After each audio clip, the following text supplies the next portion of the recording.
Hi guys, welcome to this lesson 4 today, the recording of lesson 4, and we are going to see more into plastic deformation today. Um, so here is what we'll look into. So first of all, I think in the last chapter as well we understood how we can create a time dependent loading. That's what will be used here as well. However, that will be used to load and unload the part from the loading over here.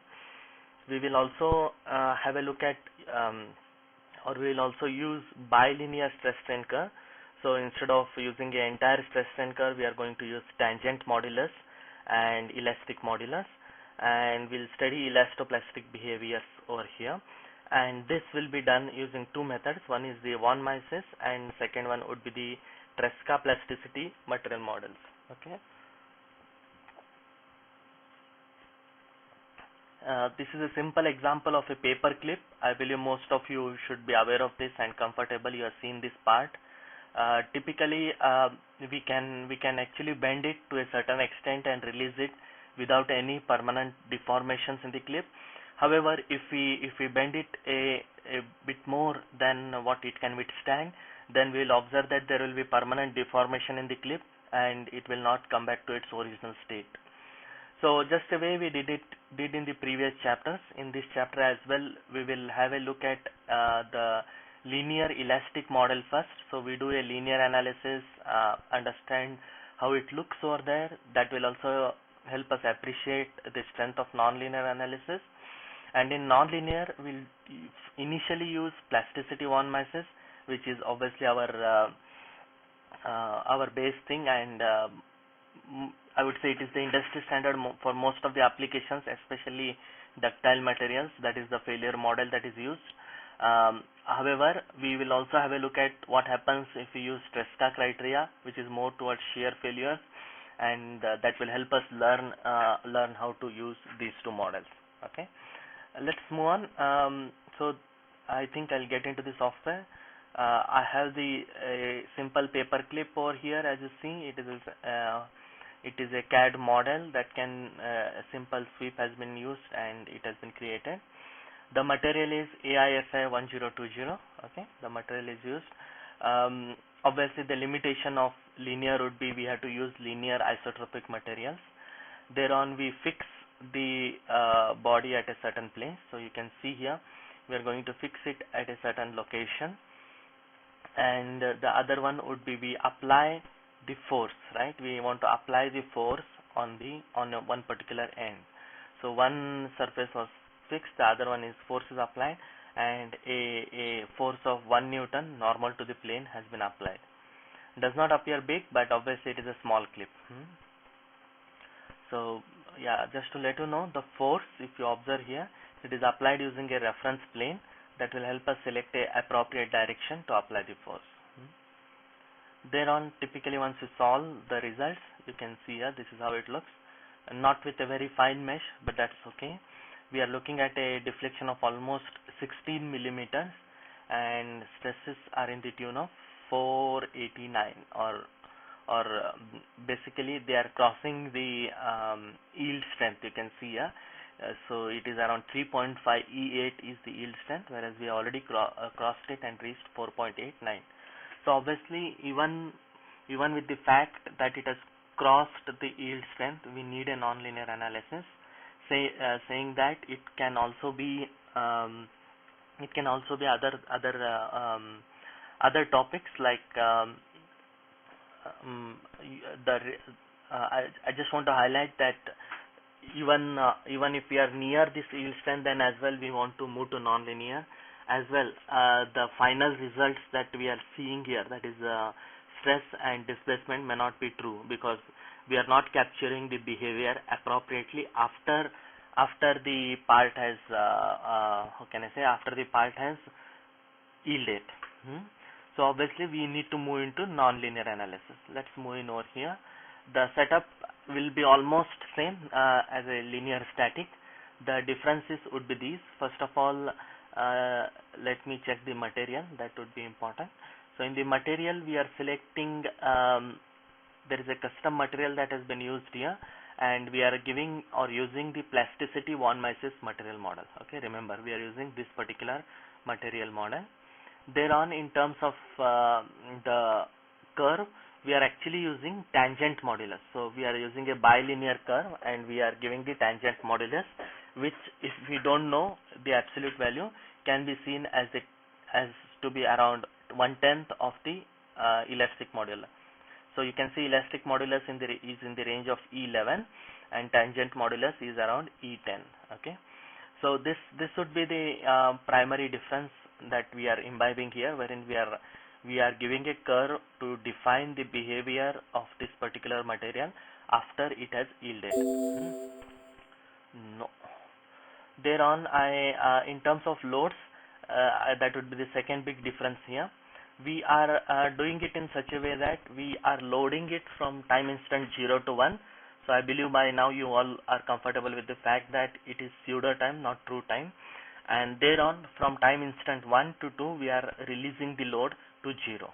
Okay, that's what is happening here. So let me keep it in that way. Let me see the graphs as well.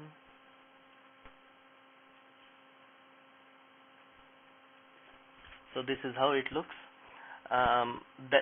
This would be the primary difference, wherein we are loading the clip until 1 Newton and then releasing it. Okay. On solving, let me have a look at the results.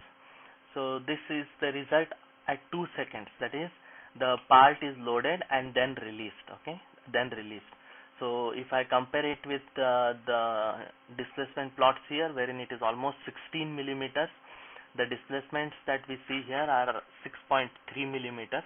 Definitely different. And the other fact is this displacement is permanent deformation. So on applying 1 Newton and releasing from this part will actually have certain amount of permanent deformation, which may not be desirable, and we can neglect it. We do not want to imbibe it, but this will tell you how strong this particular part is, after what force it might experience permanent deformation. But the important fact is this is at how can I say, this is at 2 seconds, that is the final instant. But let's see the results at a time instant 1 second, wherein the part is actually what is wrong with this? Yeah, the deflection. And let me check the display. Let me make it automatic. Okay. The display is not getting updated, but if you see the values down here, it is in the tune of 20 millimeters. So actually this part is being deflected until 20 millimeters when it is 1 Newton. Again, if we compare it with the linear static, the result is not matching, it is different. And thereon we release the part, wherein it comes back and reaches a particular instant. Okay, so this is one part of it. On the same lines, obviously more important would be the stresses. So at time instant 1 second, the stresses have actually already crossed the yield limit, and in the tune of 387 megapascals. 387 megapascals, obviously they are somewhere around here. The mesh is not fine enough to capture it in detail. However, it can be refined further. Okay. Now if I look at the results at 2 seconds, let me look at 2 seconds. Okay, which are after plastic deformation. So this is one more important reality.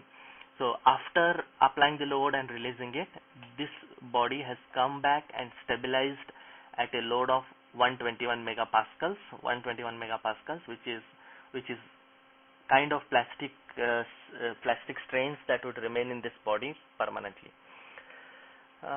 If I check the strains and edit it, you can also find certain different things down here. Let me check where it is. Equivalent strain. No, not this one. Not this one. This stress. One message. Edit definition.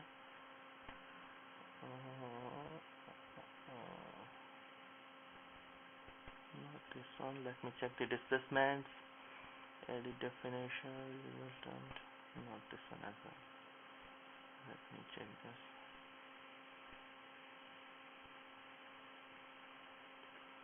No, I think as per this manual, this lesson it is not there. Okay, that's fine. So this is what this entire chapter is all about. We'll quickly scroll through this and thereon move to the last setup, which is more on using the Tresca criteria.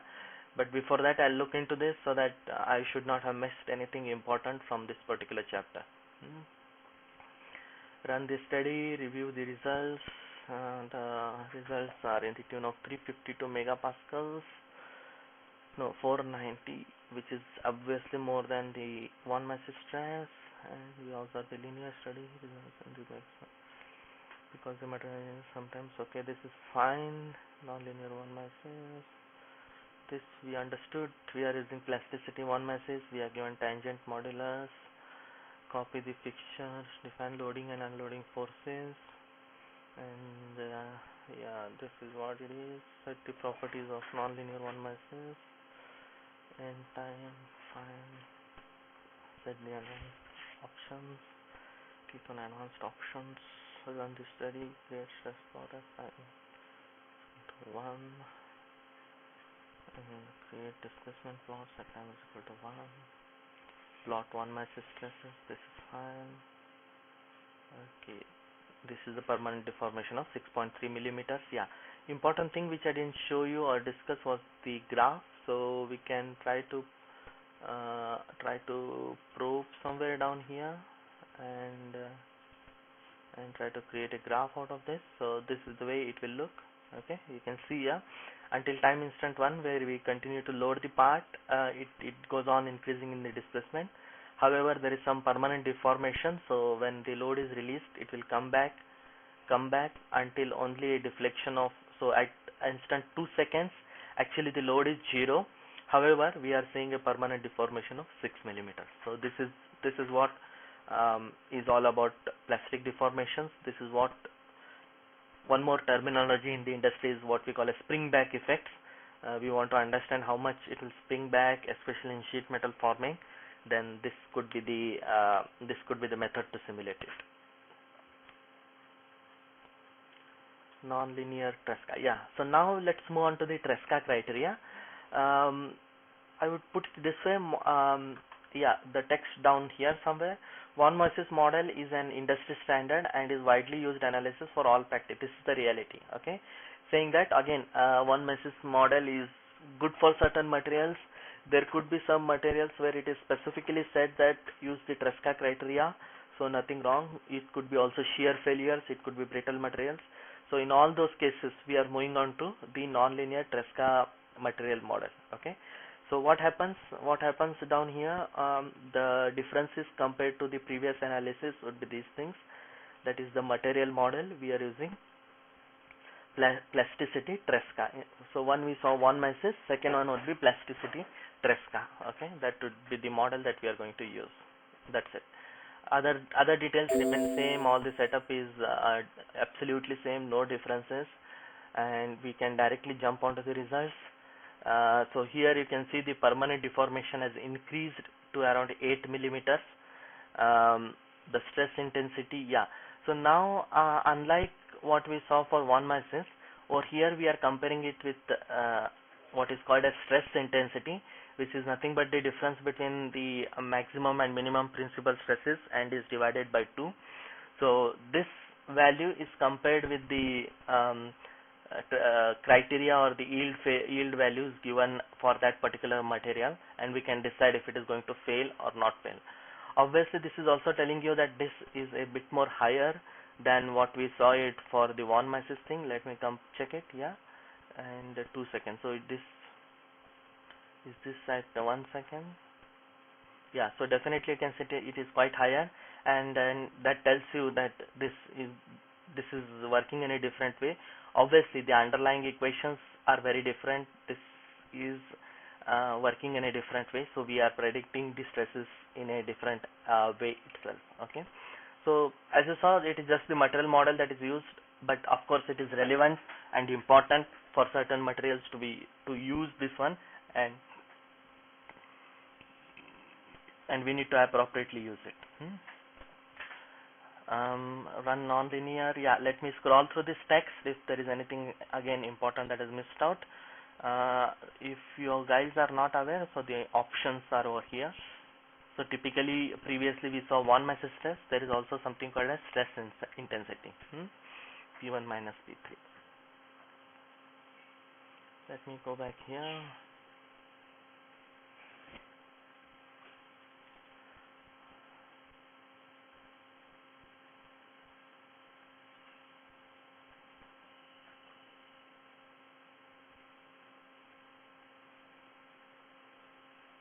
What else is important? Yeah, as we saw, we saw a stress of 427 mega, and this is definitely higher than the yield point. So no doubt on that fact. Plasticity 1 masses. We'll see time at time instant 1.